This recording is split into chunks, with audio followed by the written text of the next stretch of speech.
প্রযুক্তি এখন নিত্যসঙ্গী, কিন্তু এই অভ্যাসী পুরুষদের জন্য হয়ে উঠছে ভয়ঙ্কর ফাঁদ।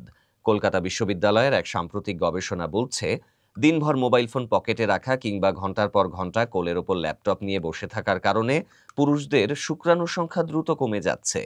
গবেষণায় 20 থেকে 40 বছর বয়সী প্রায় 1200 পুরুষকে পর্যবেক্ষণ করে দেখা গেছে শুক্রাণুর ঘনত্ব হ্রাস, গঠনে বিকৃতি, গতিশীলতায় ঘাটতি, এমনকি ডিএনএ পর্যন্ত নষ্ট হয়ে যাচ্ছে।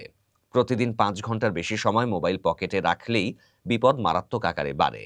বিশেষ করে 30 বছরের নিচে তরুণরা সবচেয়ে বড় ঝুঁকিতে। বিশেষজ্ঞদের সতর্কবার্তা, এভাবে চলতে থাকলে আগামী প্রজন্মে ভয়াবহ বন্ধ্যাত্বের সুনামি দেখা দিতে পারে। প্রযুক্তি আমাদের সঙ্গী নয়, হয়ে উঠেছে ধ্বংসের অস্ত্র।